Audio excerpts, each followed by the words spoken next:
la parte fácil, digamos. La parte complicada es llegar a tener las entidades mapeadas y el CSV levantado y cargado en la base. Ya después ver cuánto fue la duración de una lista de tracks o en el caso de los repositorios, cantidad de estrellas. No me acuerdo qué pedía. Entiendo que esa es la parte fácil, pero para eso están ustedes, para decirme si alguien no tiene alguna duda o se trabó con algo, este, levante la mano. Eh,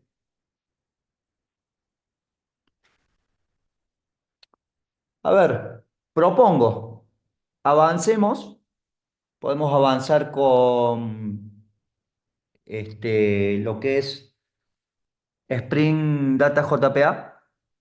Nosotros la última clase que tuvimos de contenido, ¿no? Ya no recuerdo si fue 2 clases atrás o 3, vimos una introducción a Spring. En esa clase agarramos una clase de dominio, creamos un controlador y un servicio. No recuerdo si lo llegamos a ejecutar. Es trivial, de todas maneras, porque podemos avanzar ahora con exactamente lo mismo, pero ya trabajando con esas entidades de dominio ya como entities y ver cómo maneja Spring el tema del JPA. Esa es una opción que, a ver, es una opción, pero lo vamos a hacer. La pregunta es si arrancamos ya o si quieren de pronto tomarse media hora para completar lo que les haya podido quedar pendiente del simulacro de ayer y plantear alguna duda. Y la otra opción es empezar por el JPA y dejar la segunda mitad de la clase para, no sé, dudas sobre simulacros o lo que fuere. Escucho opciones. O mejor dicho, ¿alguien necesita terminar antes con prioridad el tema del simulacro? Vamos a someterlo a votación, a ver cuántos levantan la mano.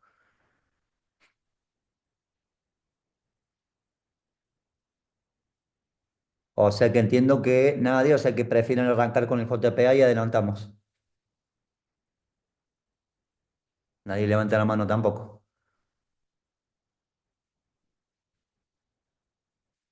Vamos con JPA. Bien.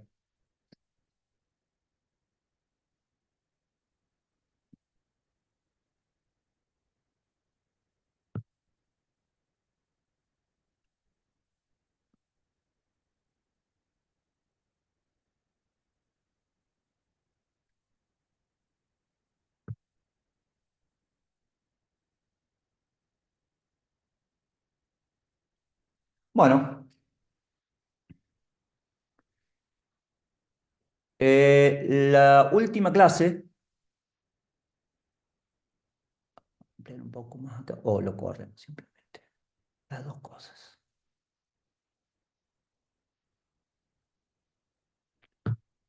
No tengo foco, pero no funciona.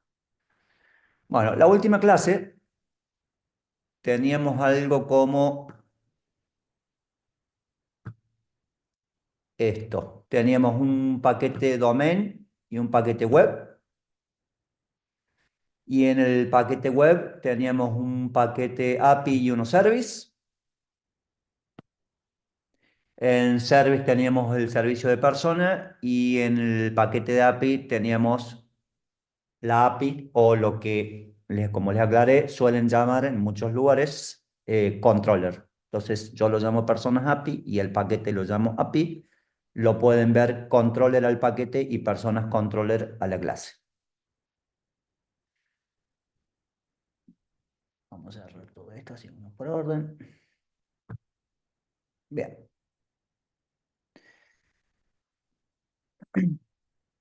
La clase pasada no tenía la clase mapeada todavía, no era una entity, o sea, esta anotación no estaba, simplemente tenía los atributos y lo que sí ya habíamos visto era Lombok. Habíamos visto que yo no estaba escribiendo acá getters y setters, de hecho no están, ¿Estamos? Fíjense que tiene solamente un constructor, un método de soporte, que ya lo vamos a ver,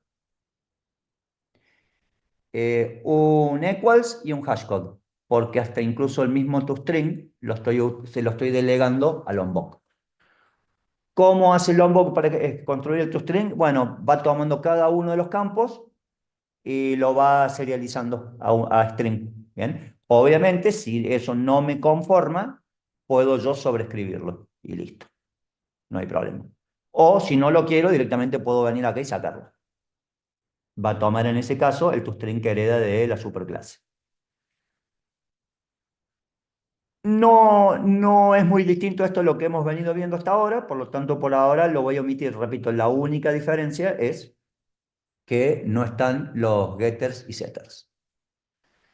A continuación, lo que habíamos hecho fue el API, pero que había quedado incompleto. Yo tenía un hello, un simple hello. Habíamos visto cómo yo puedo construir la URL a través de un request mapping que va en el controller. Esta clase está anotada como res controller. Ya vamos a ver el validated este que está acá, que no estaba. Y tomando a partir de esta URL que se concatena con otra que ya vamos a ver dónde está, cada una de las que viene abajo se puede ir concatenando. Es decir, no puede haber dos métodos que tengan, esto lo mencionamos en la clase pasada, que tengan el mismo verbo, HTTP. ¿Cuáles eran los verbos? Los verbos eran post, get, put, patch, delete. No puede haber dos métodos que tengan el mismo verbo y la misma URL. Porque si bien va a compilar cuando quiera lanzar la aplicación y cuando Spring, o sea, el framework empieza a hacer todo el bootstrapping del proyecto, me va a largar un error en runtime. ¿Cómo voy construyendo por concatenación? Es decir, cada método, este que está acá es para la clase. Es decir, que todos los métodos que están acá, si yo no especifico una URL, van a utilizar esta. ¿Cuántos métodos como máximo puedo tener? Y bueno, no me acuerdo todos los verbos, pero empecemos. Get, post, put, patch y delete al menos 5, digamos. No podría tener más de esos 5. ¿Estamos? Ya si quiero agregar otro método que tenga el mismo verbo, pues tengo que ya empezar a cambiar las URL. Como por ejemplo lo hago acá. ¿Bien? Este getMapping agrega un sufijo a la URL. No así este primero que está acá, como este no agrega sufijo, asume el que está acá arriba. ¿Bien? El de la clase. El getMapping que construimos la clase pasada, que ya lo borré, tenía un simple hello, devolvía un string. Bien. ¿Qué hace este de acá? Bueno, a ver quién me dice qué hace ese getMapping que está ahí, qué devuelve.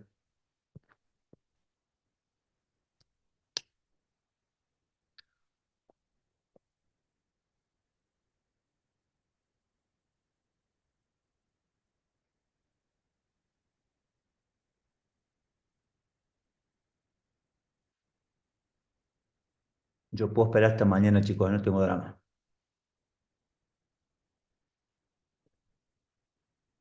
¿Qué devuelve ese find personas que está ahí?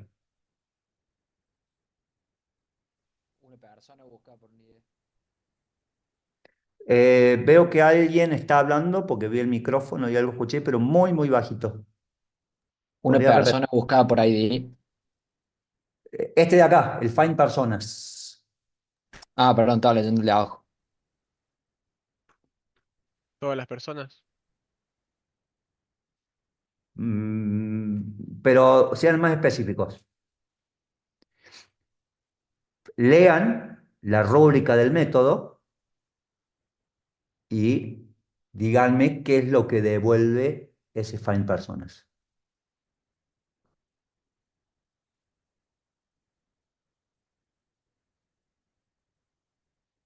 ¿O una lista de personas? ¿Mm?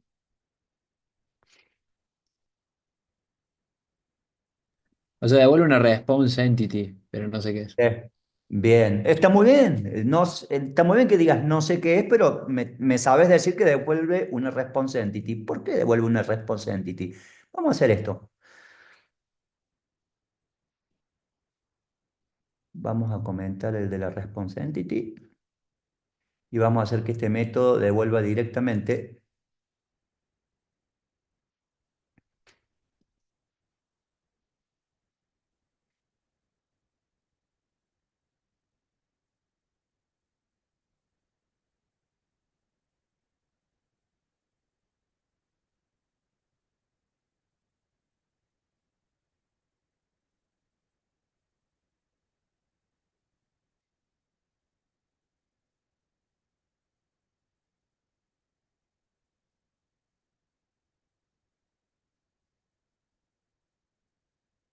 Lo podría haber escrito así.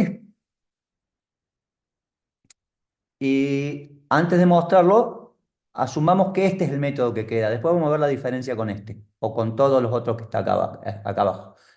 ¿De dónde saca este método el listado de personas?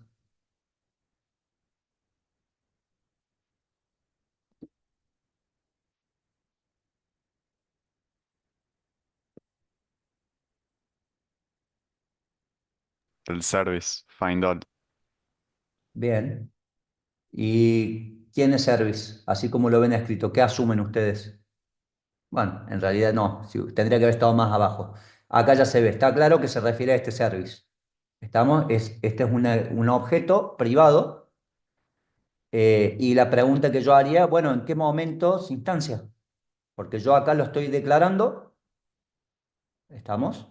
Acá lo estoy declarando y acá lo estoy usando. ¿En qué momento lo estoy asignando? No es estático, profe. No importa si es que sea estático. No, la respuesta es no, no es estático porque acá no tiene un estático escrito. Más allá de que fuera Usa, estático. usa una notación de service, ¿no es eso? Se escucha borroso, podrías tratar de decir un poco más claro. No usa la notación service, ¿Lo usa la que del service? La anotación service, dijo el La anotación compañero. service. Eh, Acá no hay anotación service en ningún lado. Pero iba por ahí. A ver, si yo quiero seguir esto lógicamente, si yo quiero seguir el código y me dan la punta del ovillo y empiezo a tirar, me doy cuenta que este lo declaro acá arriba, pero ¿dónde se está instanciando? Acá. ¿Qué es esto que está acá?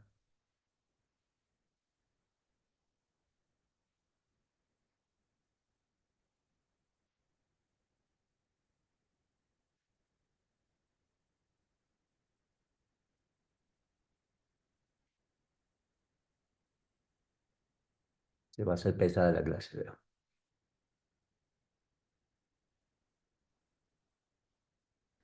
Vamos de vuelta. Acá lo declaro. Acá lo estoy usando. En algún lado lo tengo que haber instanciado.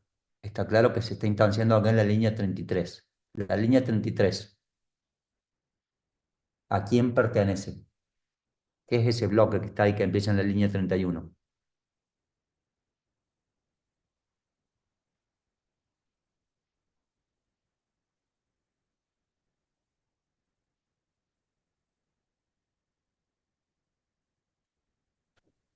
Profe, Sí. ¿puede ser en el AutoWire? ¿Qué es en el AutoWire? El, AutoWire o es sea, una anotación que está anotando a quién. no, no, porque busqué en ChatGPT para saber qué era, porque no sabía qué era. No me molesta que usen ChatGPT. Y por, más que todo por la sintaxis. Pero busqué y dice que es justamente una notación que sirve para inyectar dependencias y demás. Bien. ¿Y qué tipo de inyecciones de dependencia mencionamos? Estoy leyendo, perdón. Eh, Cuando yo hago una pregunta y nadie me contesta, Si el tema por el cual no me contestan es porque están perdidos y alguien levanta la mano y dice, estoy perdido, yo no tengo problema en seguir. Lo que no puedo tolerar es el silencio. ¿Estamos? Segundo, lo felicito al que esté del otro lado picándose el seso y busquen en ChatGPT. A mí no me importa que usen ChatGPT. ¿Estamos? De hecho, deberían todos usar ChatGPT. Lo que sí deberían también es saber interpretar la enorme cantidad de veces que ChatGPT devuelve cualquier verdura. ¿Estamos? Y cuando devuelve algo correcto, lo importante es poder saber interpretar lo que me está contestando.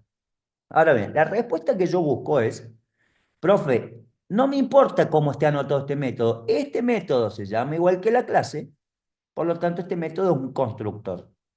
Por lo tanto, profe, esto no necesita instanciarlo acá, lo va a recibir de quien cree esta clase. La pregunta sería, ¿quién crea esta clase? Y la respuesta es, dado que esto está auto-wired, esto va a ser creado por el mismo framework. Yo no me ocupo, acuérdense, la clase que arrancamos viendo esto, yo les dije, yo no tengo el main. El main lo tiene el servidor de aplicaciones. Yo no voy e instancio una clase y la uso. Yo simplemente mediante anotaciones, gracias a Dios, porque ahora se ha convertido en algo llevadero. Antes todo esto se hacía con XML y era espantoso. Hoy en día, mediante anotaciones, yo instruyo a mi contenedor, es decir, al application server, qué es cada cosa. Entonces, al yo decir que esto es un REST controller, esta clase, denme un segundito.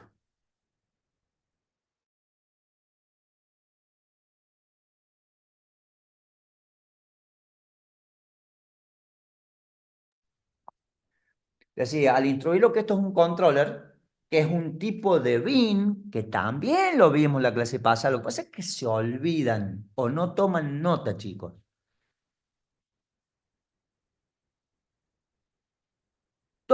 Hay distintos tipos de bins, pero cuando yo le notifico al application server que algo es un bin o que algo devuelve un bin, le estoy diciendo o le estoy dando a veces la indirecta o a veces la directa al application server de qué tiene que hacer con eso. Después dije, hay distintos tipos de bins. Una forma de anotar un bin es con REST controller. REST controller, al yo anotar la clase personas API como REST controller, le estoy diciendo al application server, a esta clase la vas a tener que instanciar solito. Y una pregunta de ustedes podría ser, ¿y cuántas va a instanciar? Una. Por defecto, por defecto, a menos que yo lo cambie, por defecto, todo bin en Spring es un singleton, que también lo mencionamos. Es más, yo le hice la pregunta. Me acuerdo que hice mención a los que habían trabajado en ese tema en el video. Yo les pregunté cómo se llama cuando una clase me devuelve siempre la misma instancia y hubo uno de ustedes que contestó y dijo singleton. ¿Estamos? Todo bin es un singleton. Significa que, por defecto, de vuelta. Entonces, cada vez que se lanza la aplicación, por eso yo digo, yo compilo esto y compila bárbaro, pero si yo anoté algo mal, en tiempo de ejecución, que es cuando todas estas anotaciones se van a preprocesar por el servidor de aplicaciones, y también dije, antes el servidor de aplicaciones, una aplicación aparte que yo tenía que lanzar y administrar, entonces yo después construí una aplicación que iba a estar embebida, entonces yo la tenía que desplegar, y después vino el tema de la nube, y vino el tema de los microservicios, ¿se acuerdan? Entonces dije, bueno, ahora todos los distintos vendors, incluido Spring, me están dando versiones en las cuales yo ya no construyo un Word que voy a desplegar en una herramienta viva en algún lado, sino que directamente cuando compile, se va a compilar un jar y dentro del jar va a estar no solamente mi aplicación, sino toda la infraestructura, o sea, todo lo mínimo necesario del application server para que mi aplicación corra como autónoma. Estamos atómica, en un solo jar, al cual dijimos que era un fat jar o un uber jar. Se llama un jar que autocontiene todas las dependencias. ¿Bien? Entonces, de vuelta, como yo voy a terminar construyendo un jar que contiene Spring Boot más mi aplicación, cuando ese jar ejecute, lo primero que va a correr es el application server. Cuando el application server levante, lo primero que va a ser preprocesar mi aplicación, va a recorrer todos mis paquetes y todas mis clases y se va a fijar en todas las anotaciones que haya que le correspondan. ¿Estamos? Porque hay anotaciones que no tienen que ver con Spring, tendrán que ver con, qué sé yo, con el parseo de XML o con el JPA o con lo que sea. ¿Estamos? Pero todas las anotaciones que él conoce las va a preprocesar. Y cuando venga y se encuentre una clase que no importa, Juan Pérez se podría haber llamado a esta clase, pero yo la anoté como REST controller y le estoy diciendo en qué URL tiene que escuchar, ¿estamos? Él solito se va a encargar de inicializar, o sea, de llamar al new de esta clase. La otra cosa que dije es que yo necesito un servicio. Yo le expliqué, yo podría, ya ahora vamos a ver qué es lo que hace este find all del service. Yo esta lógica la podría haber escrito acá directamente, en vez de que este llame al service, el service levante los datos, yo podría haber levantado los datos acá. Y también aclaré que en una aplicación trivial como esta, daría igual. Pero lo que les aclaro es que cuando las aplicaciones se complejizan, está bueno seguir un patrón. Y todos los patrones, a medida que los patrones van naciendo, van apareciendo y se van modificando, siempre el sentido, digamos, el que busca ese patrón es cada vez más aumentar la cohesión y disminuir el acoplamiento. Siempre se trata de separar lo más posible en lo que es la delegación de las responsabilidades. Y esto tiene pro y tiene contra. En una aplicación que recién nace, esto me implica hacerlo de esa manera, generar un montón de boilerplate, que también lo mencioné. Pero dije, no importa, como yo ya sé que como yo ya de alguna manera sé lo que viene después, me anticipo. ¿Cómo me anticipo? Bueno, teniendo para la dimensión, para el universo de las personas, voy a tener una entity, voy a tener, que la vimos acá, la que está acá, una entity, voy a tener otra cosa que está acá, que es un DTO que lo mencioné, voy a tener una API, voy a tener un servicio y voy a tener un repositorio. ¿Podría tener todo en un mismo lugar? Sí. ¿Por qué no lo tengo? Porque necesito que mi aplicación sea rápidamente escalable, en este caso no en recursos, sino en diseño. ¿Estamos? Y a partir del momento que mi servicio se conecte ya no con la base de datos para pedir algo, sino con otro servicio, yo ya tengo segmentado todo y es fácil de modificar. ¿Dudas hasta acá?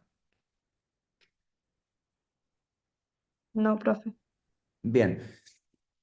Entonces, lo primero que tengo que ver es que esto que está acá no devuelve un listado de personas, porque esta clase se llama persona, pero ¿cómo se llama esta clase que está acá? Se llama persona de TO. Bien, ya lo vemos. ¿A quién se lo pido? Al servicio. ¿De dónde sale el servicio? Bueno, y acá está muy bueno. Está buena el comentario que hicieron sobre AutoWire. Yo al servicio lo voy a inyectar. ¿Qué significa que lo voy a inyectar?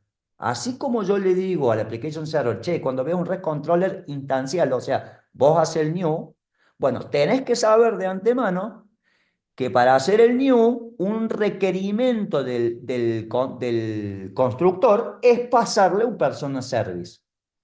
Entonces, ¿qué es lo primero que va a hacer el application server? Bueno, se va a fijar qué clase es persona service. Y si persona service es algún tipo de bin, no hay problema, porque ya sabe que en algún momento él debe tener, si no, no hubiese ya compilado la aplicación, debe tener las instrucciones de cómo tiene que instanciar el servicio. Así como yo le estoy diciendo acá cómo tiene que instanciar el controller, va a tener que saber cómo instanciar el servicio. Esto me da la pauta que el servicio tiene que ser algún tipo de bin, y de hecho, si vamos al servicio, efectivamente es otro bin que ya no se llama REST controller, sino que se llama service. Service es un tipo de bin. Por lo tanto, él sabe que cuando necesite instanciar este para poder pasárselo al otro, va a tener que hacer el new. Y se va a fijar si hay dependencias. Y, oh, caramba, hay dependencias. Yo para poder instanciar un servicio, necesito algo que se llama repositorio. Bien. Y por lo tanto, ese repositorio tiene que ser o un bin, y acá me adelanto y corrijo, o algún tipo de interfaz que sea implementable por un bin. Y como la interfaz es una interfaz que hereda de, no importa ahora, pues no los quiero perder, una que se llama JPA Repository, ya, bueno, él va a saber que efectivamente es otro bin, y va a tener que ir y o instanciar una clase si es una clase, o buscar la interfaz o buscar una implementación de soporte para la interfaz. Esas implementaciones de soporte, acá hay más magia todavía. Ni siquiera la voy a escribir yo. Ya la convención está armada, y Spring me va a armar la implementación de un JPA repository con los métodos que ya vamos a dar. El tema es, porque tampoco quiero irme tanto por las ramas, ya vamos a ver el tema del repositorio. El tema es que acá está el método findAll.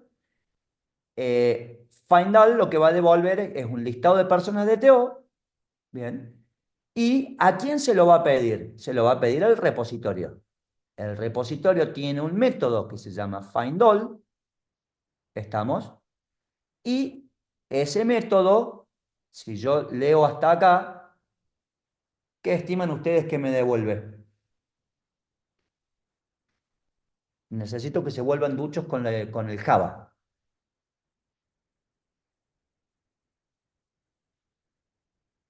¿Una lista? Devuelve un streameable, ¿estamos? Devuelve una collection. Sí les adelanto que lo que me devuelve es una lista, es correcto, me devuelve una lista. Y fíjense que yo, ¿qué estoy haciendo acá? ¿Alguien se anima a decirme qué hace la línea 23? Porque la pregunta es, ¿una lista de qué me devuelve? ¿Una lista de objetos de qué clase? Persona. Y el método 23 va a ir por cada una de esas personas creando una instancia de persona de TO y le va a pasar un Exactamente, ticket. exactamente. Fíjense que esto subraya, muestra los contratos que yo tengo en cada capa, hacia arriba y hacia abajo. Está claro que la capa de más arriba que hemos visto es la del controller. El controller se conecta directamente contra el cliente, es el que recibe el request. ¿Qué hace el controller? Procesa el request. Si hay lógica de presentación o prelógica de validación de lo que sea, la ejecutará el controller. ¿Estamos? Y le pide entonces al servicio que lo asista. Los tipos de clase con los que se van a comunicar el servicio con el controlador no necesariamente tienen que ser los mismos con los que se comunica el controlador con el cliente. En este caso, y en muchos casos, porque esto sí suele ser muy típico, que el mismo DTO que yo uso entre el controlador y el cliente va a ser el que voy a terminar usando entre el controlador y el servicio. Ahora bien, el servicio, ¿de dónde va? ¿Cómo va a ser para generar ese DTO? ¿De dónde se va a nutrir? ¿Y a quién se lo va a pedir? Bueno, se lo tiene que pedir a una capa que está más abajo, que es la capa de datos. ¿Y qué contrato tiene el servicio con la capa de datos? ¿Qué tipo de objetos? Y van a ser entities. Entonces, hacia abajo, el servicio se comunica con el repositorio con entities, pero hacia arriba se conecta o se comunica con el controller utilizando DTOs. Y el controller, a su vez, con el cliente, ya en la red, lo que el request y response, también se va a terminar comunicando con DTOs.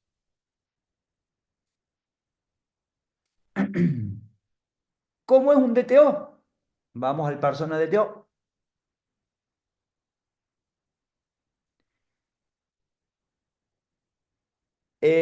Fíjense, esto va a pasar muy a menudo, que sobre todo en una aplicación trivial como la nuestra, que los objetos son prácticamente espejos entre sí, tienen los mismos datos, los mismos campos, ¿estamos? Pero acá hay una salvedad. Fíjense, mi persona y mi persona DTO. Fíjense en las anotaciones, concéntrense en el DNI, por ejemplo. ¿Bien?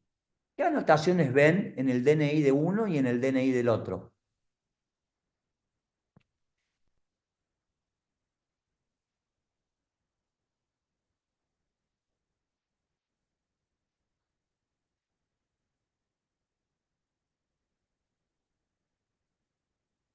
¿Alguien me dice?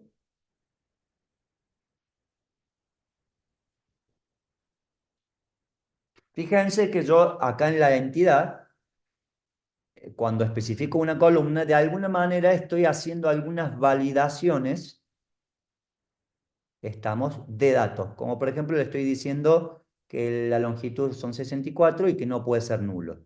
Eso significa que si a mí me dan algo que tiene nulo y yo lo tengo que ir a guardar a la base de datos, el, el JPA no va, o sea, el framework no va a esperar que yo vaya, lo mande a la base de datos para que la base de datos me lance una excepción por un constraint violation. ¿Estamos? O no sé cómo se traduce constraint. Directamente ya el framework me va a largar el error ahí, me va a ahorrar la latencia de red. ¿Estamos? Pero lo que yo estoy validando acá es la entity, pero a su vez yo debería poder validar entre el controlador y entre el servicio y el controlador, o mejor dicho, entre el controlador y el cliente. Para eso estoy utilizando otras anotaciones, como por ejemplo not blank. Eso significa que si a mí en algún momento, no cuando yo quiero el listado de personas, pero supóngase que yo tengo un endpoint que me recibe una persona para que yo la guarde en la base de datos, ¿cierto? Bueno, esa persona la tengo que poder validar. Antes de yo ir a la base de datos y demás, yo voy a validar que el cliente no me haya pasado datos incorrectos. Este set de anotaciones de validación, a diferencia de estos que corresponden a JPA, volúmenes de JPA, ID de JPA, está claro porque acá estos son entities, estos que está acá pertenecen a a otra dependencia que se llama validation. Entonces, si me vengo a mi POM XML, fíjense que la clase pasada, cuando creamos, ¿se acuerdan que creamos el proyecto este de dos formas? Uno utilizamos el initializer de Spring Boot, la página web, y ahí vimos cómo podíamos descargar un zip. ¿Bien?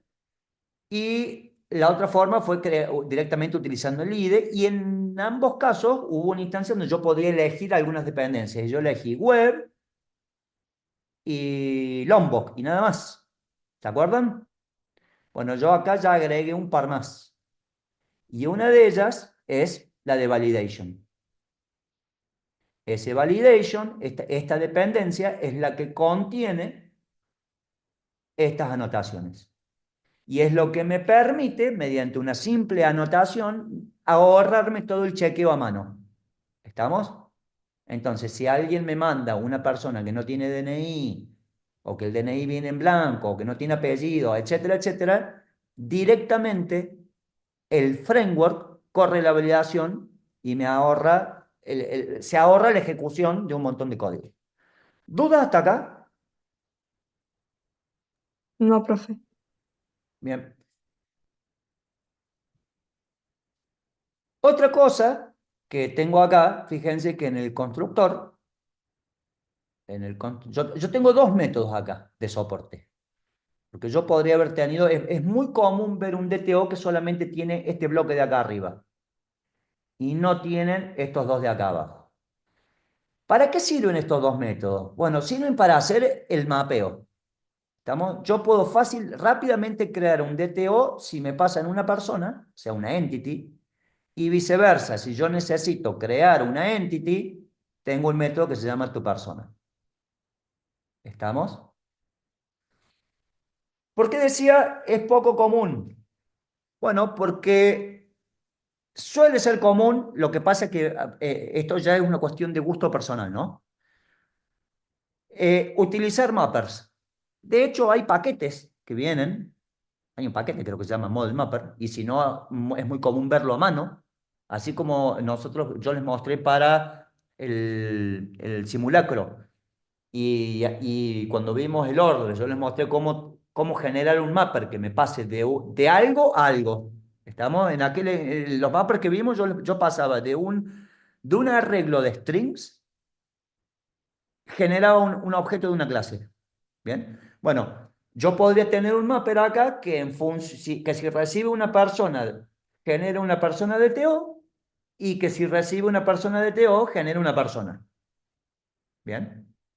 Repito, es necesario que yo lo mencione, que es una posibilidad, es necesario que yo mencione que suele ser frecuentemente usada, sea escrita a mano o mediante la utilización de librerías, y agrego yo entonces que yo no lo estoy haciendo porque me queda más cómodo esto que está acá. ¿Está bien o mal esto? Y bueno, yo no puedo decir que esté mal, ¿estamos? Por ahora, podría llegar a estar mal más adelante si esto me genera acoplamiento. Si mi proyecto empieza a crecer, esto no suele ser común, les aclaro, ¿no? No suele ser común. Es raro que ocurra, pero podría ocurrir. Lo que sí digo que estaría muy mal es tener los métodos recíprocos en persona. Porque ahí sí estoy reventando con acoplamiento. Porque la clase persona, o sea, la entity, no tiene por qué saber que en algún lado existe algo que se llame persona DTO.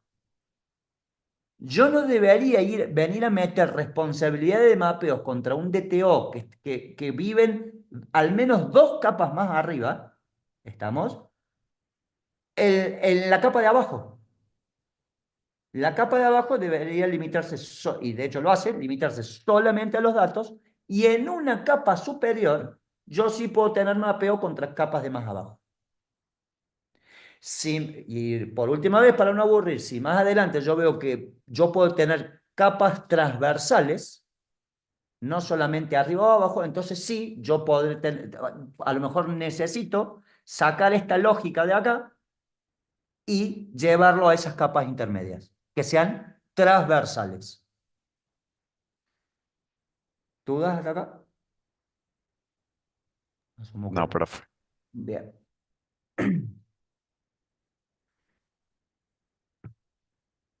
Volvamos entonces a mi servicio.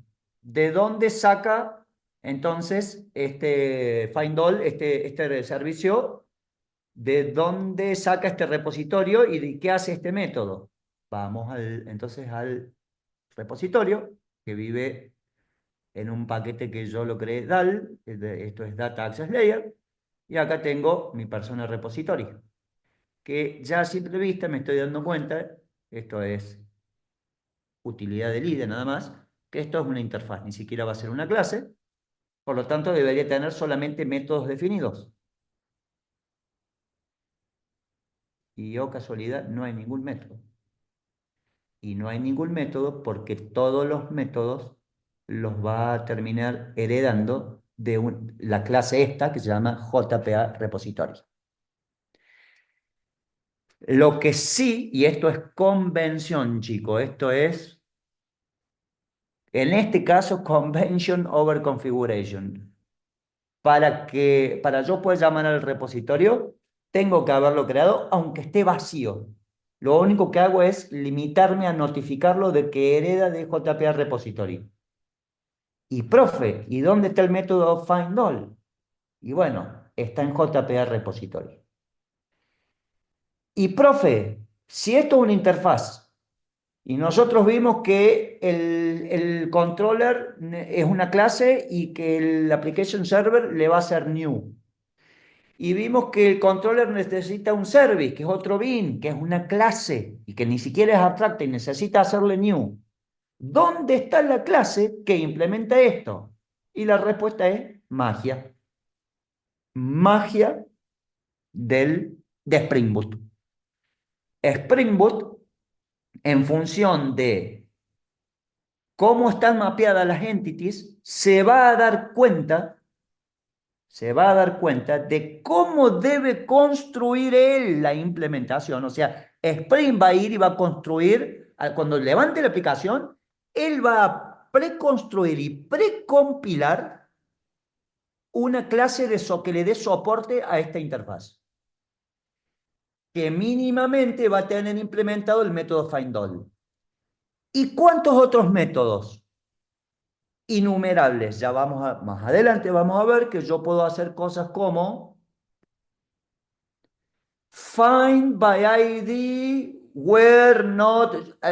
Hay toda una sintaxis, hay una convención de nomenclatura que me permite escribir un método utilizando partes nomencladas de la entity. O sea, yo en el método que yo escribo acá puedo hacer referencia a DNI, apellido, o más aún, cuando ya avancemos y veamos las entities que están mapeadas con relaciones many to many, many to one y demás, yo puedo escribir chorizos largos de métodos, que ya lo vamos a ver. El IDE, como tiene los plugins del Spring, incluso el IDE me va a ayudar a escribir esos métodos, y si no, será responsabilidad de cada uno ir y ver cómo es esa nomenclatura. ¿Estamos? Pero esa magia, lo que voy es que esa magia, el mismo framework me la va a construir en tiempo de compilación. Repito, entonces, a diferencia del controller y del service, en el caso de los repositorios, yo me puedo limitar a la utilización pura y exclusiva de una interfaz, donde en la mayoría de los casos ni siquiera voy a necesitar definir métodos. ¿Puede definir métodos, profe? Sí. ¿Y puede definir un método que se llame findAll? Sí, porque yo puedo querer una versión customizada. No, a lo mejor yo no quiero la que viene por defecto, ¿estamos? Bueno, puedo venir y escribirla, ¿estamos?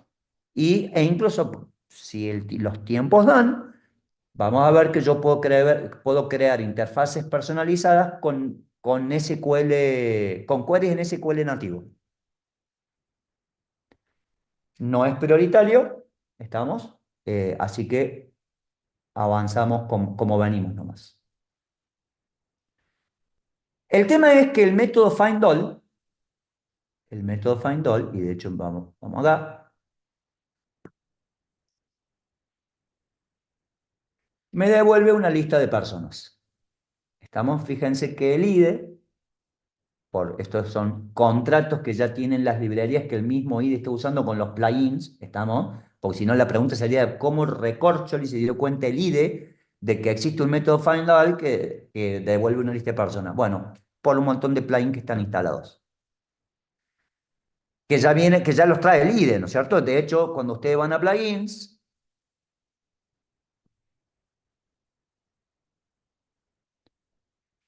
van a ver que hay un montón que dicen bundled. Perdón, sí, installed. Vamos a, qué sé yo. Gradle, viene bundled. Bundled significa que viene incluido, ¿estamos? Gradle extension, Maven. Probablemente haya alguno de acá de Spring. Fíjense que hay un montón. Todo esto viene bundled. Todo esto que están acá, que son los que están instalados, no tuve que venir yo a instalarlos. Vienen ya incluidos. Bien. Entonces, ¿qué es lo que estoy haciendo? Bueno, ya alguno de ustedes se dio cuenta y adelantó la respuesta efectivamente. Yo la lista es un streamable, por lo tanto, estoy invocando el stream, estoy invocando el map, estamos, y por cada persona que venga, o sea, por cada entity de persona que venga en la lista, yo la voy a transformar a un DTO. Y para eso estoy usando el constructor que les mostré recién, que toma como parámetro una persona. Y finalmente voy a devolver la lista. Se termina de ejecutar el find all, vuelvo entonces al personas API, que es el controller, recibe la lista, ¿bien? Y después, ¿qué pregunta?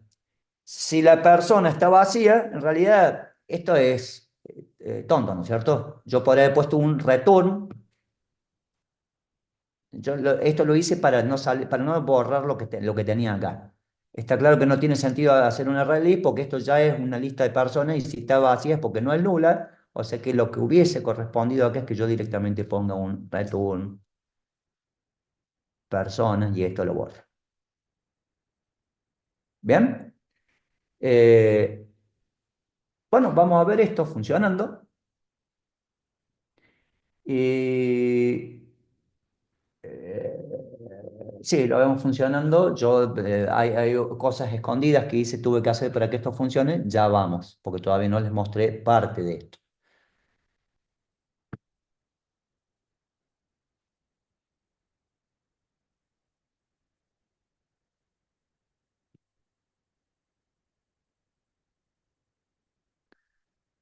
Acá tengo Postman y tengo mis requests y acá tengo el de personas y ahí está. Y esto me devolvió un OK, un 200 y acá está el listado de personas. Una pregunta que podrían hacerse ustedes ahora es, profe, pero si esto funcionó y me devolvió la lista, ¿por qué no estaba así originalmente? Porque se acuerdan que yo simplifiqué esto. Fíjense, yo pasé de todas estas líneas que están acá a 2 líneas y pasé de devolver una response entity a directamente el listado de personas. Y, profe, otra pregunta sería, ¿cómo se dio cuenta el framework para, si le paso una lista de personas, me devuelve una lista de personas, pero si le paso una lista de response entity, el resultado no cambia? Bueno, es todo convención. ¿Estamos? Si cualquier bin que yo le pase, perdón, no confundir bin de Spring con lo que es un Java Bean. ¿Estamos? Un Java Bean es una clase de Java, es un concepto muy anterior a lo que era Spring. Y es un tipo de clase que tiene que cumplir ciertas características, como por ejemplo tiene que tener un constructor vacío, tiene que tener sobrescrito el método toString, tiene que ser serializable, tiene que tener getters y setters para los atributos propios, etcétera, etcétera, etcétera. Probablemente alguno de ustedes pueda haya escuchado lo que es un pojo o un pollo, que es un plain old Java Object, que es una simplificación de un bin y ni siquiera necesita estos requerimientos como tener el toString y demás. Suelen ser objetos fácilmente inspeccionables, ¿estamos? Y el framework, si yo devuelvo un bin o incluso un pollo, él va a saber cómo tratarlo y va a saber cómo serializarlo. Y está claro que algo de esto tienen que haber escuchado cuando ustedes cursaron la materia de front, que siempre me olvido el nombre, y está claro que lo que va y viene por la red siempre es texto. ¿Estamos? Por lo tanto, todo objeto que yo tenga para yo poder mandarlo de un lado al otro, lo que hago es serializarlo. En el caso de HTTP, donde yo me manejo de un endpoint a otro, lo que típicamente se usa hoy en día es JSON. ¿Estamos? Entonces yo serializo el objeto en formato JSON. Por lo tanto, es el framework es el que tiene la capacidad de a este listado de personas, primero saber qué es una persona, saber cómo se serializa una persona y luego saber cómo se serializa una lista y devolvérmela. También en clases anteriores yo mencioné que no todo lo que se serializa se serializa necesariamente a texto. Por ejemplo, si yo estuviera, cada vez que en una sesión el application server necesita, por cuestiones de optimización de memoria, guardar cosas, el memoria lo que hace es serializarla y en ese caso no lo hace a JSON, lo hace utilizando los serializers de Java propiamente dicho, que son binarios. O, por ejemplo, si yo me estoy moviendo en la red de un endpoint a otro, pero no estoy usando REST, sino que estoy usando, por ejemplo, gRPC, que es protobuf, es otro protocolo, que es binario. ¿Estamos? Bueno, en ese caso la serialización no es a texto. Pero en última instancia, lo que a mí me importa es que sea uno u otro, el framework tiene ya la inteligencia, ¿estamos? De hacerlo. Lo que es importante mencionar es esto que estoy mencionando. Porque si no, ustedes aprenden abstrayendo mucho y no saben darse cuenta que hay cosas que por qué pasan y dónde está la magia, o lo asumen como que esto es así, y en realidad hay mucho por detrás.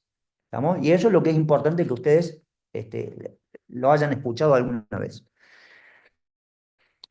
El tema es, ¿qué pasa si, por ejemplo, qué hubiese pasado si la base de datos no hubiese tenido personas?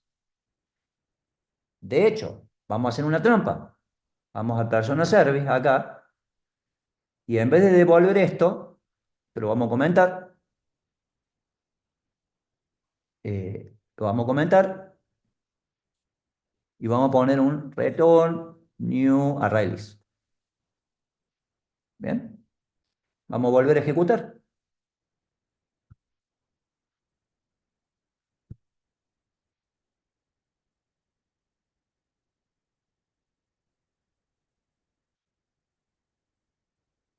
¿Qué me dicen?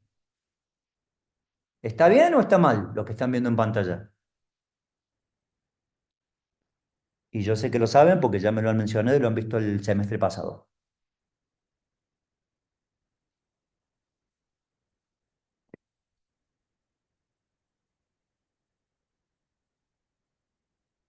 Bueno, yo me quedo acá. Hasta que me responda, que pena que no tengo café. Me fumo un puchito.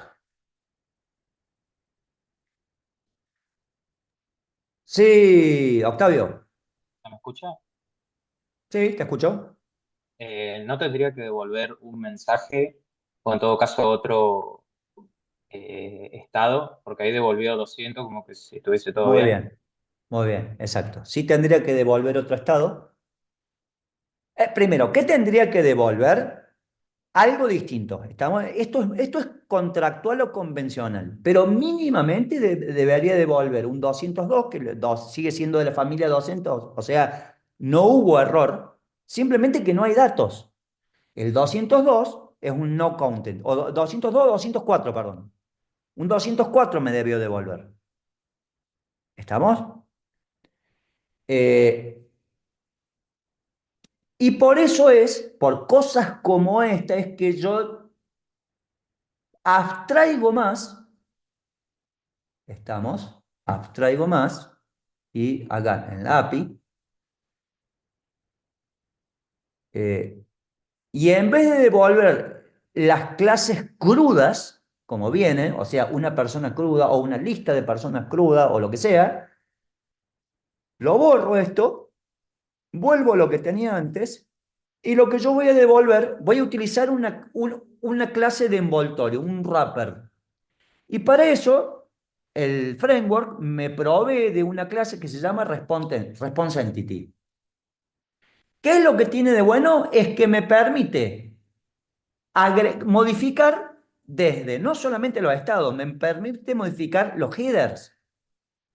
Me permite consultar los headers si es que yo estoy, supónganse que yo soy un servicio que recibe una respuesta de otro servicio, no la que yo le voy a mandar, ¿estamos? Entonces me permite, al otro servicio le voy a permitir generarme headers específicos, porque yo no solamente voy a modificar el contenido, ¿estamos? Fíjense que ustedes acá cuando van a hacer un request, no solamente van a modificar parámetros, que acá no hay ninguno. Este es el más pavo de todos, pero supónganse acá que yo quiero modificar una persona. O crear una persona. ¿Estamos? Fíjense que acá yo voy a... acá. Voy a tener que agregar... ¿Qué pasó acá?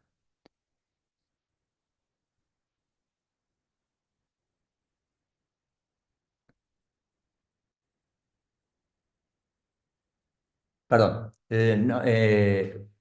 A ver, me confundí y no me confundí. No me confundí porque yo puedo necesitar modificar headers y más adelante lo vamos a ver, por ejemplo, cuando veamos autenticación. Todos los parámetros de autenticación suelen estar en los headers, porque si no cualquier servicio le respondería cualquier pregunta a cualquiera y en realidad no debe ser así. Debe haber autenticación de por medio. Pero aparte de los parámetros tengo un body. ¿Estamos? Bien, que es donde yo mando los datos. Pero donde sí me quiero centrar es, como decía recién, el tema de los headers. Yo puedo querer modificar headers o consultar headers o modificar headers y para eso me sirve, espérenme que voy a cerrar esto, y para eso me sirve tener una clase de envoltorio que ya tiene todas estas preguntas, las tiene respondidas ya. ¿Estamos? Ya tiene resuelto todo esto. Entonces, yo voy a terminar creando un response entity que en función de que si la lista viene vacía o no, me va a devolver un 200 o un no content. De hecho, si yo lanzo de esto, relanzo esto y que me siga llegando vacío, tenemos que ver acá. Epa, este. Ahí está, un 204. ¿Bien? Y ya que estamos, corregimos donde estaba en el servicio.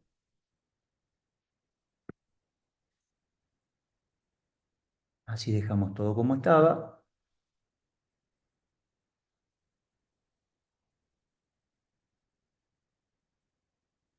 Y ahí me vuelve a devolver el 200.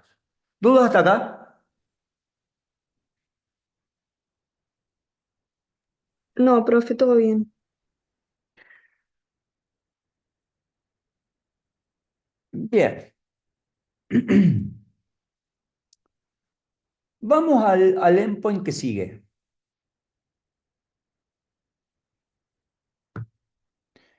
El endpoint que sigue es el que me encuentra una persona. Es decir, yo le voy a pasar como parámetro el ID de la persona y me la tiene que devolver.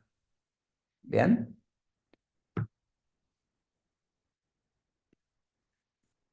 Comentar. Déjenme ver una cosa. Está bien.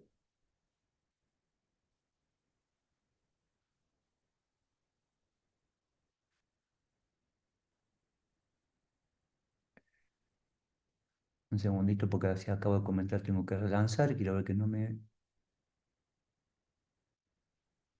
Bien, sí, lo mismo, antes de mostrarlo, breve recorrido. Primero, ¿qué vende raro acá? ¿Qué vende nuevo en este método que empieza en la línea 45? La notación de path variable, ¿puede ser? Bien, esa notación lo que dice es que yo voy a recibir un parámetro que va a venir en el path.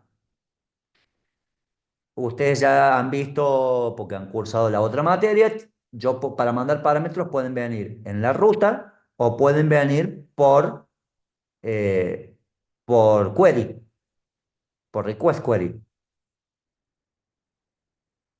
O sea, ustedes tienen que haber visto cuando ustedes ponen nombre parámetro, o cuando ponen signo de pregunta, nombre parámetro igual valor, ampersand, nombre parámetro igual valor.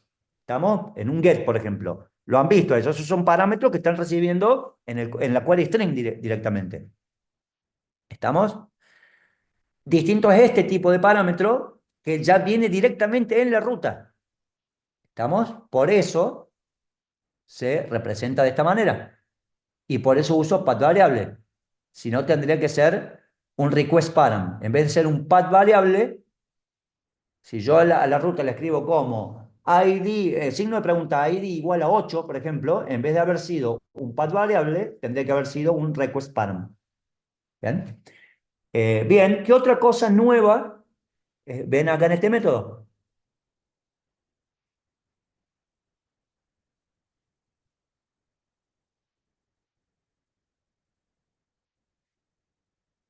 El optional. El optional. ¿Estamos? En algún momento que tengan tiempo y ganas, y el que sea curioso, busque el billion dollar, ¿cómo se llama? Billion dollar, creo que se llama billion dollar mistake. El que quiera buscar eso, lo busca en Google. Es algo muy típico de Java, pero no es exclusivo de Java. Y es algo que en Java, yo creo que algo mencioné, se llama null pointer exception. Y eso ocurre cuando yo asumo que determinado objeto que yo recibo en algún lado viene instanciado y no es nulo. Imagínense que yo tengo una persona y quiero averiguar cómo se llama. Quiero hacer persona.getNombre. Pero resulta que la persona es nula.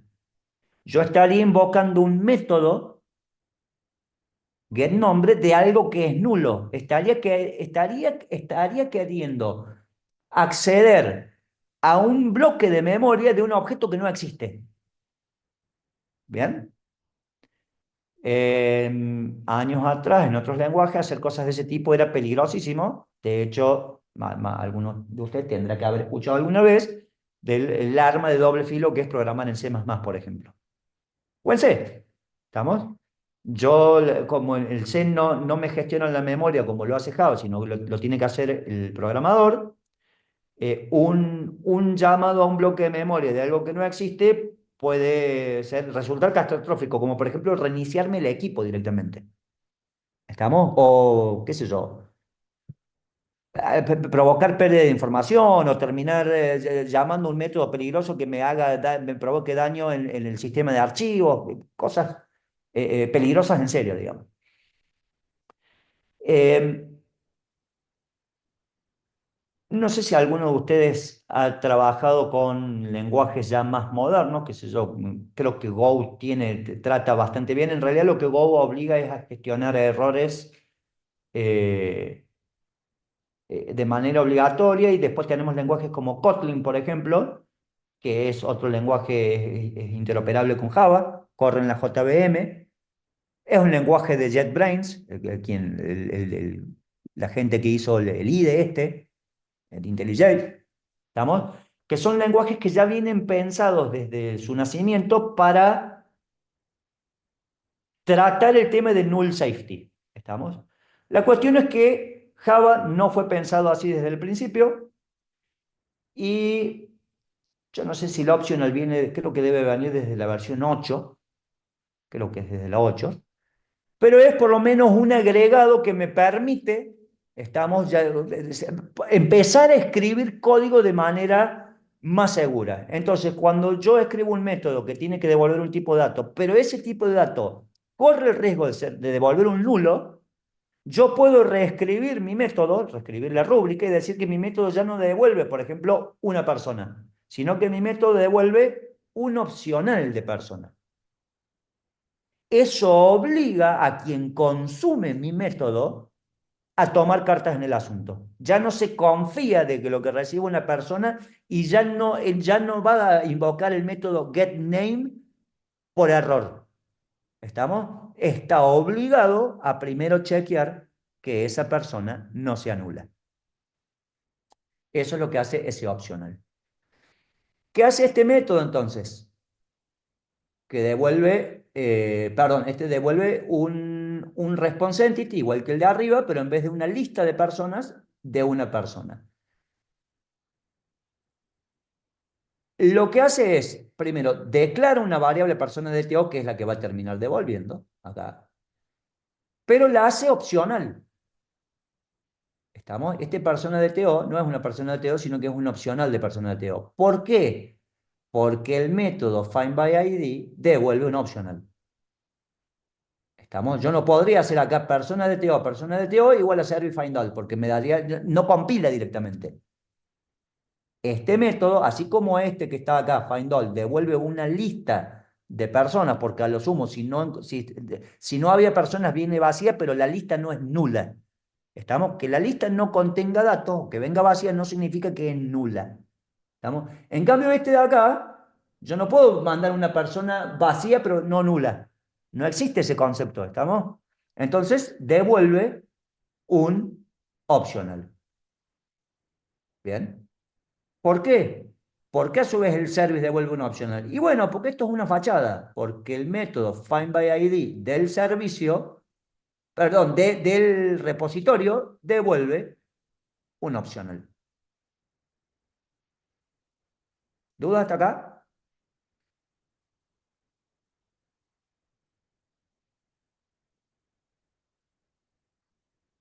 No, Bien, profe. perfecto.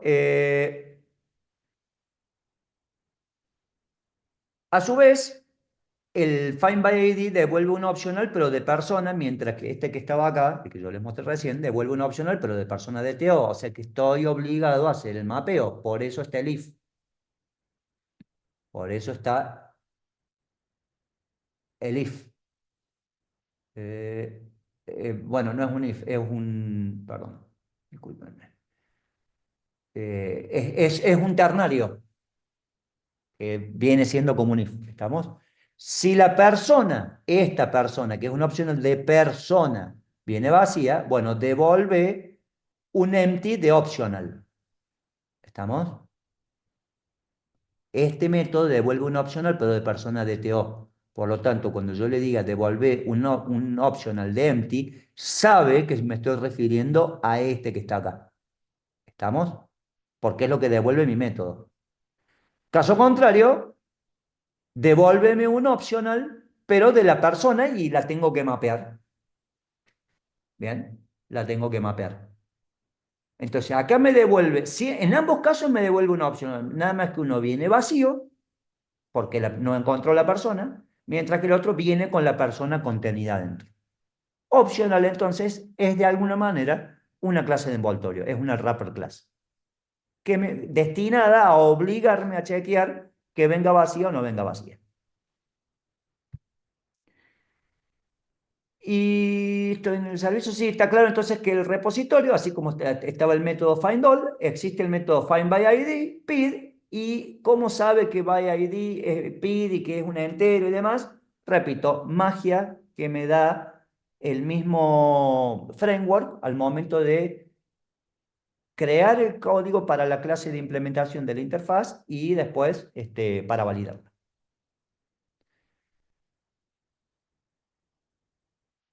Bien, vamos entonces a la API y vamos a lanzar y vamos a consumir. Y el get persona, vamos con Newton. Lo cierro. Vamos con Newton. Y le digo, dame la persona con ID 1. Y ahí está Newton. ¿Bien? Y si cambio la ID acá, será la persona 4. Ahí está Coulomb. Bien, cierro.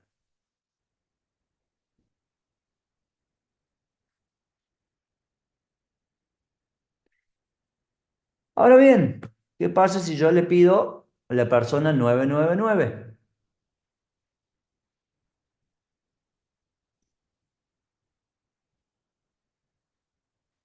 Escucho la respuesta de ustedes.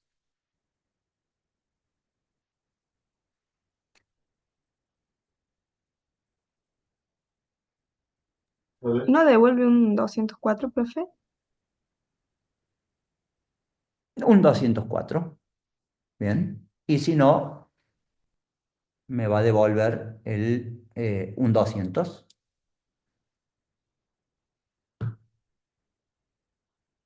Perdón, un 404 me va a devolver en este caso. ¿Estamos? El 204 es no content, mientras que el 404 es un not found. Este es un mensaje de error, supuestamente del cliente, no del servidor. ¿Estamos? Mientras que el otro me devolvía un 204, que es de por éxito, pero es no content. Acá dice no found y acá dice no content. ¿Bien? El tema es, eh, bien, ¿me alcanza esto? ¿Me alcanza? Eh, Traten de jugar conmigo en este caso, como dicen en play with me o bear with me, como dicen en inglés. Está claro que el ejemplo este es trivial, es sonso, pero puede haber casos en los que si a mí me piden algo con un 404 no es suficiente. Yo tengo que lanzar algún tipo de error. ¿Estamos? Tengo que lanzar algún tipo de error. Porque acá este mensaje, acá me devuelve nada, un 1 acá y un código de error. No me dice más nada. Repito, no es este justo el caso de ejemplo, ¿estamos? Pero imaginen que lo fuera.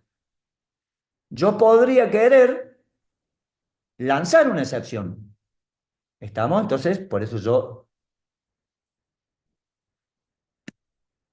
tenía eso comentado. Vamos a lanzarlo de vuelta.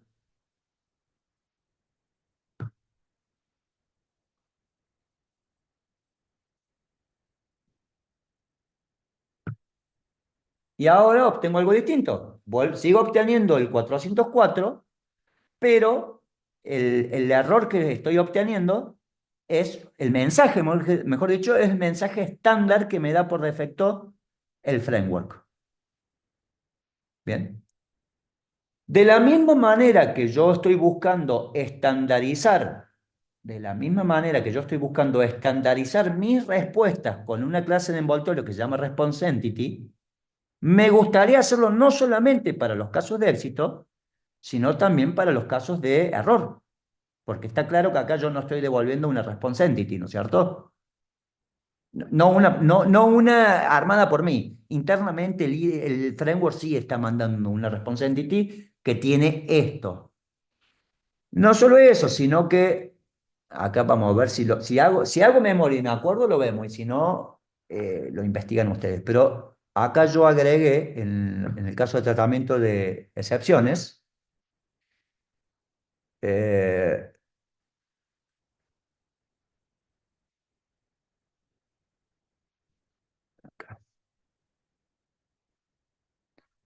creo que si yo agarro esto y lo descomento, o sea, component, chicos, les adelanto, es otro tipo de bin. Así como lo es service y REST controller, está component. Que se suele utilizar para configuración cuando esa configuración, ya más adelante vamos a ver configuración y vamos a ver lo que son métodos generadores de bins o clases que son autónomas y directamente para no crear una clase de configuración que produce un tipo de bin, directamente la clase es un bin y en este caso es una clase que se llama error attributes que depende de default de error attributes. Si yo me vengo a esta clase y juego con algunas variables, quiero ver cuál era, quiero ver si me acuerdo. Super error attribute, option.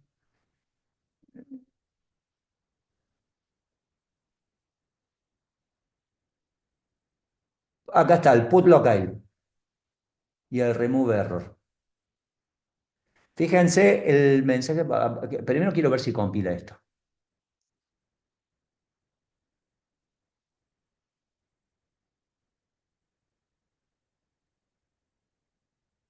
Y ¿qué hubo de distinto?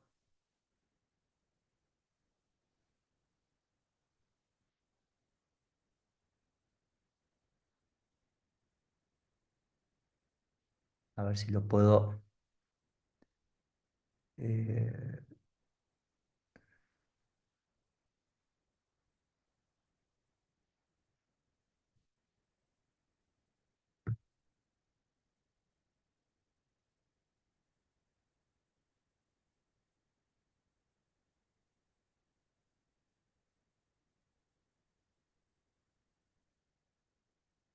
Ese modificado me devuelve eso. Y si vuelvo como estaba antes,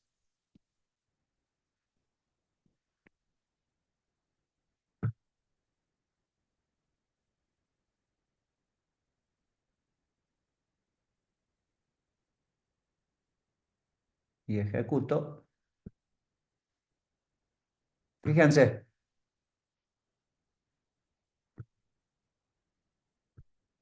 ¿ven que son distintos?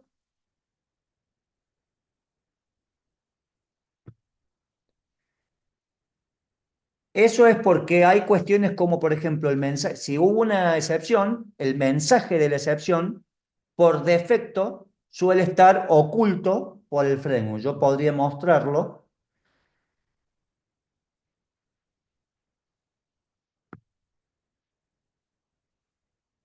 Si yo comento esa línea,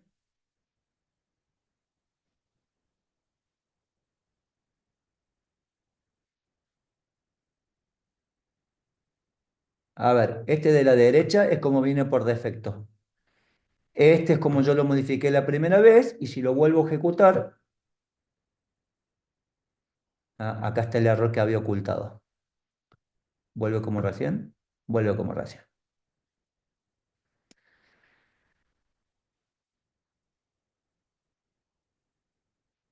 Bueno, veo que esta no es la clase original, no me importa. A lo que voy es que hay información que por defecto no la puedo mostrar porque no me acuerdo dónde estaba, el que le interese lo vea. Esto no es tema de la clase, esto es simplemente un tema de paso. Era explicarles que yo puedo avanzar, puedo hacer un recorrido en el tema del manejo de errores. Puedo hacer cosas tan elementales como utilizar un componente de este tipo de clase que va a ser interpretado así como el framework interpretó lo que era un controller y utilizó un singleton y después vio lo que era el service y después vio lo que era el repositorio, etcétera, etcétera. Lo mismo lo puedo hacer con este component. Todo component que herede de determinadas clases, en este caso de esta, lo va a tratar, lo va a computar al momento de distintos tipos de comportamiento que tenga que tener. En este caso, la devolución de errores. Repito, esto era un pequeño pasito para mostrar cuál es el tema que estoy tratando ahora, gestión de errores. ¿Cómo arranqué? Mostrándole que primero me devolvió un 404, después si yo lanzo, no es que si yo lanzo, en los casos que haga falta lanzarse una excepción, mostrar que lo que me está devolviendo viene con información por defecto, la cual, repito, yo puedo más o menos tunear, pero no es suficiente. ¿Estamos? Y para eso yo este, puedo,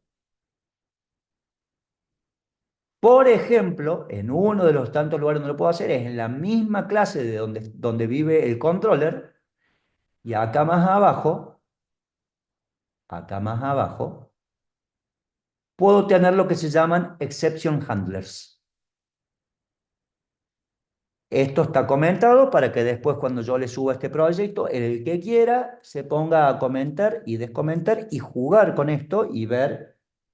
No lo va a terminar haciendo nadie, pero si alguien tiene interés, lo puede hacer. Y fíjense que acá estoy tratando distintos tipos de escenarios, los cuales a medida que vayamos avanzando en el cursado los vamos a ir mencionando. Por ahora el que más se parece es este que está acá, el Resource Not Found Exception. La pregunta es, y antes de ir a descomentar, bueno, voy descomentando. Y la pregunta es, una vez que descomente,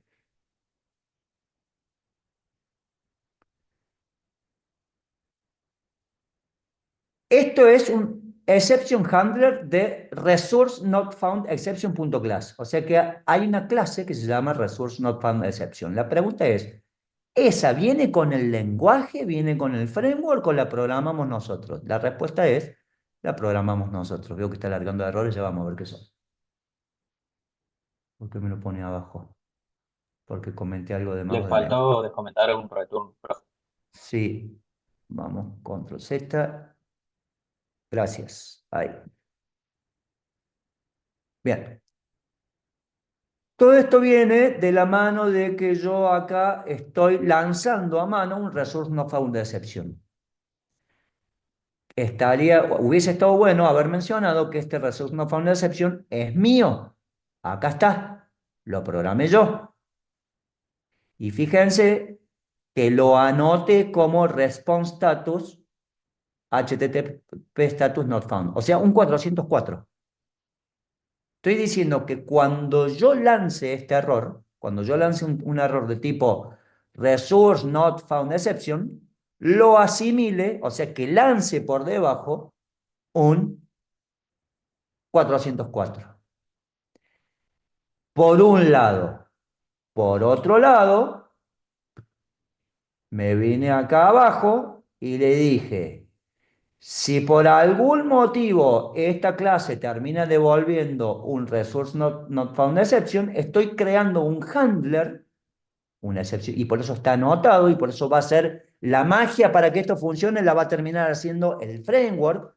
Va a venir, va a ver que este controller tiene exception handlers y va a tomar nota de ello, ¿estamos? Entonces vas a ver que cuando lance una exception handler, tiene que devolver, y acá está, un response entity. ¿Estamos? Y acá está programado el código. ¿Y qué más magia hay acá? Y bueno, esta que está acá. Magia no, ¿qué otra cosa nuestra hay? El API de Error Entity.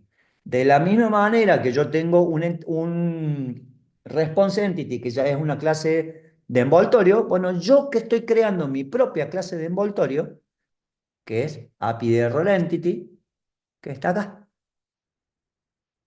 Y que lo que va a tener, y esto está, acá hay mucho boilerplate a propósito. Bueno, y acá lo pongo, a fines demostrativos, está exagerada la información que yo voy a mandar acá, como por ejemplo, cuál es la clase que me gestionó este error, si es una clase genérica, si lo hice a nivel de configuración de servicio de la aplicación o de un endpoint en particular.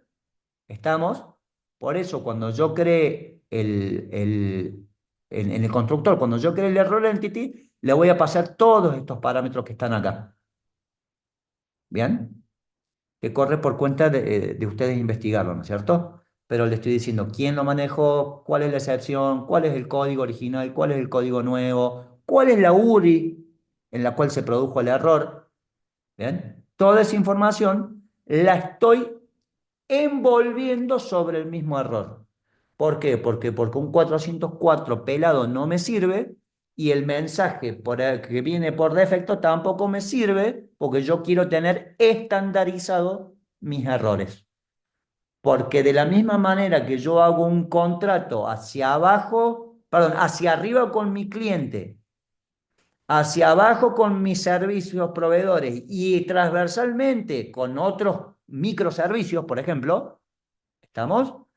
Yo puedo querer, así como voy a negociar los contratos de cada uno de los DTO que yo voy a mandar y voy a recibir, yo también puedo querer negociar o convenir cómo voy a estandarizar de ida y de vuelta los mensajes de errores que yo mande y reciba. Entonces ahora si ejecuto esto, a ver si no me estoy comiendo nada, tengo este, ya lo mostré, en el API tengo el exception handler, acá estoy devolviendo entonces, estoy devolviendo un resource not found, entonces relancemos, y si no me comí nada, esto debería funcionar, y acá está mi clase de envoltorio. Handled by personas API. ¿Por qué fue manejado por personas API? Porque el método o el exception handler que se está ejecutando vive en esta clase. Ya vamos a ver que yo dije, estoy recorriendo un caminito, estoy mostrando cómo muestro excepciones. Solamente un código. Un código con un mensaje de error. Un código con un mensaje de error que yo puedo mínimamente tunear hasta que llego a este penúltimo paso en el cual yo puedo tener en cada una de mis APIs, donde están mis endpoints, puedo tener un exception handler. Pero esto implicaría que tendría que tenerlo después para alumno, para materia, para curso, para calificación, etcétera, etcétera, etcétera. La pregunta sería, ¿puedo yo tener en algún lado mis exception handlers genéricos y en la medida que yo no los especialice o sobreescriba, que los tomen por defecto? Sí, y ahí vamos. Camino ahí vamos. Por ahora estoy mostrando este y este que está escrito acá en esta clase me está diciendo entonces que fue gestionado por esa clase. Después me dice qué tipo de error fue el que recibí, exception handler, bla, bla, bla, bla, bla, bla. ¿Estamos? Repito, esto no pretende ser lo correcto en un entorno de producción. Esto está hecho así con fines explicativos en un entorno didáctico, pedagógico. ¿Dudas hasta acá?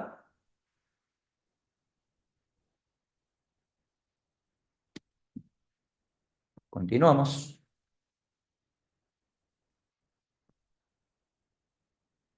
Finalmente, entonces, está claro que si yo comento esta exception handler,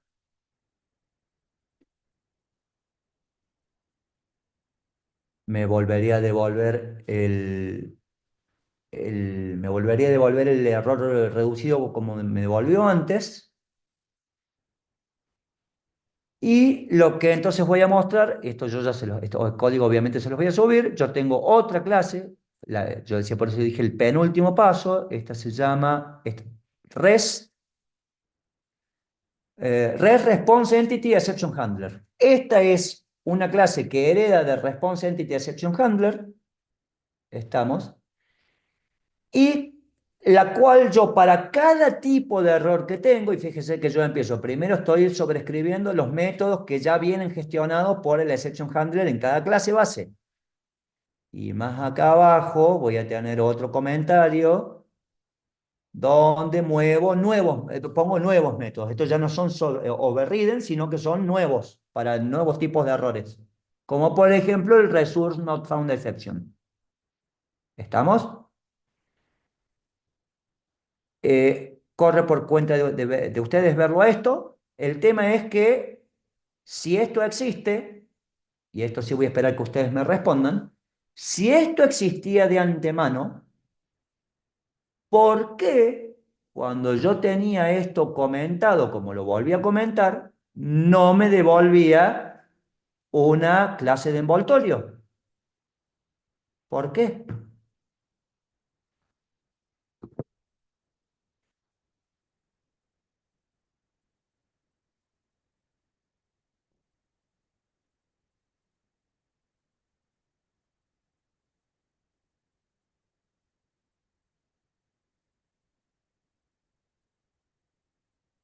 Vamos, algún voluntario.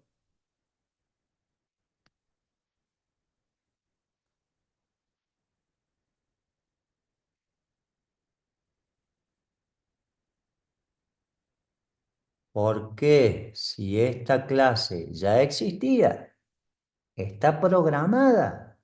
¿Por qué no estaba funcionando?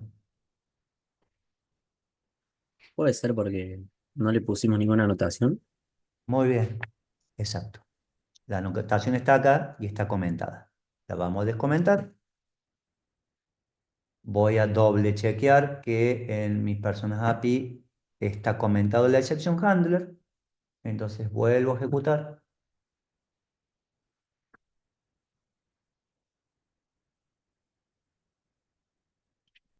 Vuelvo a ejecutar. Y fíjense que qué cambió. Que ahora el handled by ya no es la clase como decía antes, sino que es el REST Response Entity Exception Handler. ¿Estamos? Esto, si yo tuviera mensajes de error de este tipo, que los puedo mediante customización o mediante comentar y descomentar código en distintos entornos. Por ejemplo, en producción no voy a mostrar esto, pero yo podría en entornos de desarrollo o de testing, esto me es útil porque yo sé quién me largó el mensaje de error. Yo sé a dónde reventó el error y quién lo procesó y quién lo trató. ¿Me explicó? ¿Se entendió? Está claro que esta línea de acá arriba cambió, ¿no? Eso se dieron cuenta. Antes me decía que era la clase, ahora me dice que no, que esta otra clase es la que manejó el error. Después de esta línea para abajo fue todo igual. O después de la tercera línea para abajo creo que fue todo igual. La pregunta es, ¿qué pasa si yo mantengo esta viva? ¿Estamos? Y me vengo acá y vuelvo a descomentar esto acá. Muy probablemente, no estoy seguro, pero yo creo que lo que debería ocurrir es que esta debería pisar a la otra. Esta que está acá debería pisar a la otra. Entonces, si yo vuelvo a ejecutar, debería volver al mensaje anterior. Ahora están vivas las dos, pero la de la clase debería tomar precedencia. A ver, efectivamente vuelve a mostrarme el mensaje anterior. En caso de que las dos estén activas, toma precedencia la de la clase. Entonces, vamos a... Esto que está acá lo voy a volver a comentar. Quedará por cuenta de ustedes jugar, digamos, con este o con los que están abajo y probar combinando los de la clase con los de esta que está acá, que ya que estamos, bueno, ya la dejo, digamos, descomentado esto para que ya quede funcional. Cierro acá. Y esto fue con fines demostrativos, por lo tanto, este código que está acá lo voy a volver a comentar porque en este caso puntual no tiene sentido lanzar el error. Estamos con devolver un not found es suficiente. Repito, esto es un poco lógica o sentido común, pero nada impide que yo haga un contrato con mi cliente o con el servicio al cual yo llamo en lo que yo tengo que devolver un error, entonces ya esta lógica que está abajo tiene que ser reemplazada. ¿Estamos? Y con esto, a ver si terminamos la clase de hoy o vemos qué más.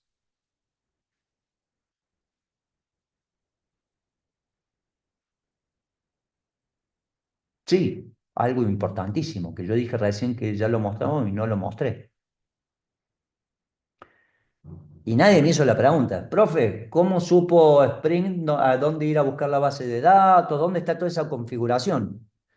Bueno, en la carpeta de recursos, aparte de que yo les vuelvo a mandar todos los scripts, y veo que acá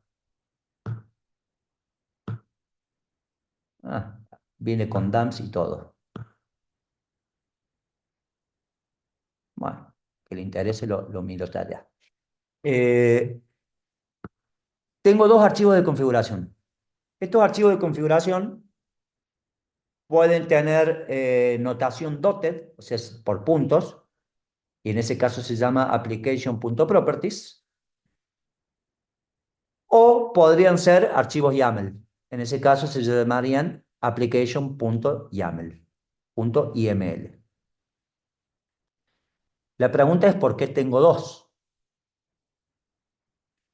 Bueno, vamos al básico, estamos, y veamos un recorrido por este archivito. Repito, acá la notación es dotted, ¿no es cierto? Yo pongo spring.application.name igual valor. Server.servlet.contextPath igual valor. Levanten la mano los que han tenido que trabajar con YAML. Tiene que ser la inmensa mayoría, pero por las dudas pregunto.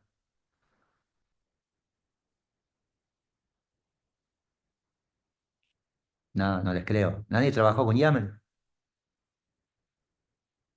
Con archivos IML, YML.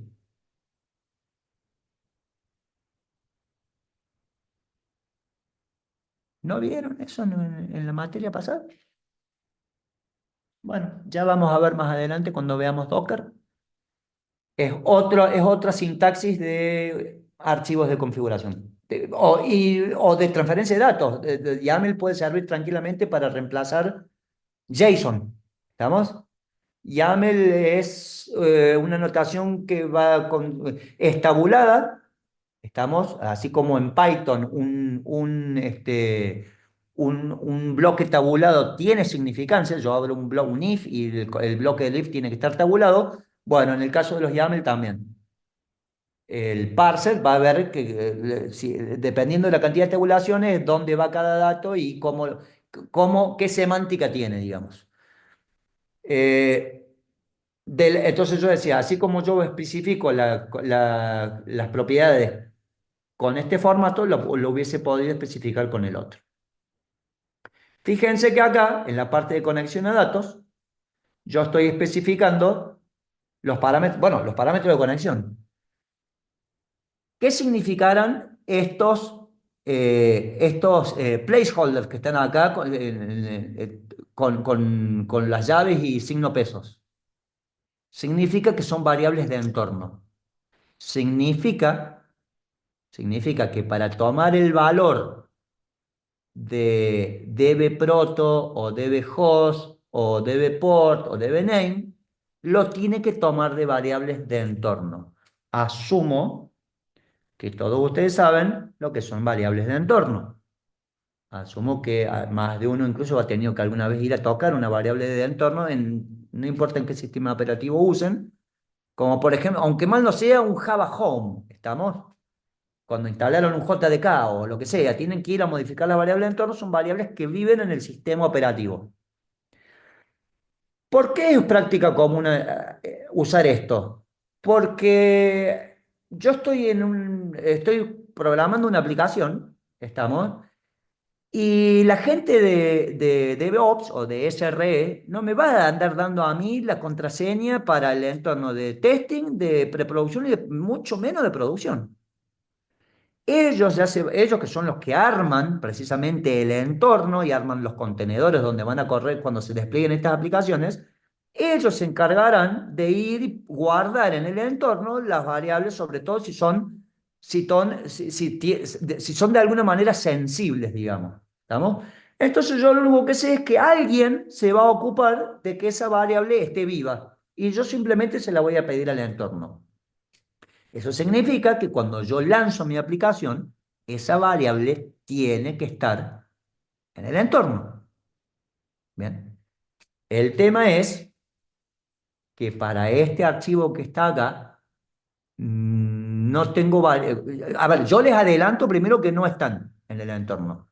Y este archivo que está acá no está tomando valores por defecto. Ahora les voy a mostrar cómo son valores por defecto. Pero Spring maneja algo que se llama perfiles o profiles. Y hay 4 perfiles mínimos que ya vienen predefinidos, que son dev, test, preprod y prod. Bien. Y existe una convención de que si yo a mi archivo lo llamo como application-perfil.properties, si él sabe darse cuenta en qué perfil estoy corriendo, si estoy en testing, producción o desarrollo, él va a saber cuál de estos dos archivos es el que tiene que parsear cuando esté corriendo. Y yo de alguna manera le estoy diciendo que estoy en dev. Entonces va a usar este archivo. Y en este archivo ahora sí hay valores por defecto. Yo le digo, búscame la variable entorno dbproto. Y si no existe, o el valor es nulo, usa la cadena PostgreSQL. Después concatenalo con el dbHost. Y si no existe esa variable de entorno o es nula, utiliza por defecto PG16, etcétera, etcétera, etcétera. La pregunta es, cómo supo para correr que está en el perfil de desarrollo? Bueno, con otra variable de entorno, que está anotada acá, que dice C Spring Profiles Active. Yo sí tengo en mi sistema, al momento de correr la aplicación, una variable de entorno que se llama Spring Profiles Active. Y tengo dos opciones. O la creo a mano antes de correr la aplicación, o la pongo en mi shell script de inicio. Los que estén trabajando con Windows a lo mejor no me entienden. Los que estén trabajando con un Linux o Mac sabrán lo que es un bash RC. O lo deberían saber porque han cursado sistemas operativos. Y ahí yo puedo poner la variable de entorno. Hasta ahí voy nombrando dos opciones. O la tercera, que es la que yo estoy usando acá, y es que lo estoy haciendo desde el IDE. Si yo les paso este proyecto a ustedes, primero no les va a andar porque está claro que ustedes van a tener que venir acá y comentar estas tres líneas. Para que a ustedes les funcione, van a tener que comentar y descomentar esta que está acá abajo, ¿no? Eso ya, seguimos con la misma lógica que veníamos antes. Salvo que ustedes me digan, profe, no, yo sí me tomé la molestia de instalar un Postgres o un MySQL, entonces reemplazarán esto que está acá por los parámetros que correspondan. Asumiendo entonces que ustedes tengan la base de datos, tengan todo en orden, no va a estar usando este archivo, sino que va a estar usando este. Porque yo tengo que setear una variable de entorno para que use este. Y esa variable de entorno no voy a usar la opción 1 ni 2, que son las que dije recién, con un bash RC o ir y poner la mano, con un script de bash directamente, set variable igual valor, y después correr la aplicación, sino que lo hago con el IDE. ¿Cómo lo hago desde el IDE? De la misma manera que yo podría ir y fijar esta variable, esta variable son 6.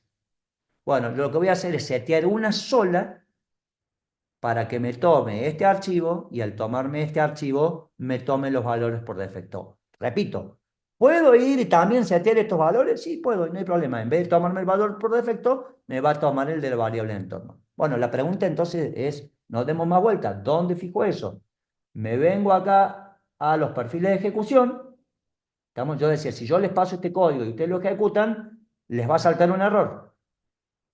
¿Cómo hice yo? Me vengo al perfil, le digo editar configuraciones y esto no aparecía, yo me tuve que venir acá. A ver, este campo que está acá, este formulario se genera en función de cosas que yo elija acá. No es siempre igual. ¿Estamos? Si ustedes abren un proyecto cualquiera y van y abren este formulario abriendo las configuraciones acá, este variable de entorno no lo van a tener. ¿Cómo hice para activarlo? Me vine acá y le dije en sistema operativo variables de entorno. Le puse la tilde. Cuando le puse la tilde, automáticamente apareció esto que está acá, pero vacío. ¿Qué le puse yo? Le puse Spring Profiles Active, que es lo que estaba comentado ahí en el archivito .properties, igual a dev. Le di a aplicar, ok, en este caso cancel, y a partir de ahí, cuando lo ejecuto, ejecuta bien. Y ahora sí, son las 10, y con esto ya podemos dar terminada la clase. Y ya dejamos el tema de testing para la semana que viene.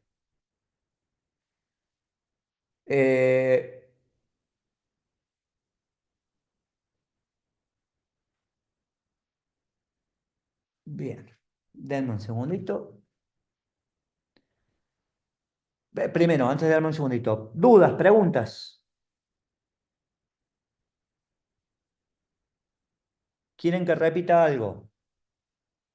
Me tienen de ruido de fondo nomás, no me están prestando atención. ¿Cómo viene la mano?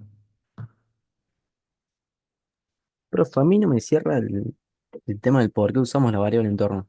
En vez de simplemente poner, por ejemplo, la conexión con la base de datos y ¿para qué las usamos? Porque ese archivo de configuración va a viajar a lo largo de todo el ciclo de vida. Bien, y es un archivo de configuración que encima va en texto plano. Eso significa no solo que lo estaría exponiendo porque mientras estoy en desarrollo no pasa nada, cuando vaya a testing, bueno, no es tan grave, preproducción ya es más grave y producción es gravísimo. Pero no solo eso, sino que encima yo ni siquiera voy a saber cuál es el usuario, dónde vive la base de datos y cuál es la contraseña. Porque ahí va a haber otro equipo de gente que esté manejando la infraestructura. Incluso si yo manejo si mi equipo maneja la infraestructura, nunca va a manejar las credenciales. Entonces, ¿cómo hago yo para que mi proyecto, para no escribir que las credenciales de mías locales es muy fácil saberlas, pero ya las de testing no sé si no sé si de pronto me las cambian. ¿Estamos? Entonces yo necesito que mi proyecto, mi aplicación, sea capaz de conectarse a una base de datos y sin que yo tenga que estar viniendo a modificar un archivito de configuración. Porque como en última instancia mi aplicación va a correr en un contenedor que va a ser provisionado por alguien, ¿estamos? Bueno, esa persona, ese equipo, quien sea, se va a encargar de que en ese aprovisionamiento de ese contenedor donde va a correr mi aplicación, estén esas variables de entorno. ¿Responde eso la pregunta? Sí, sí, perfecto, profe, gracias. Bien. ¿Alguna otra duda?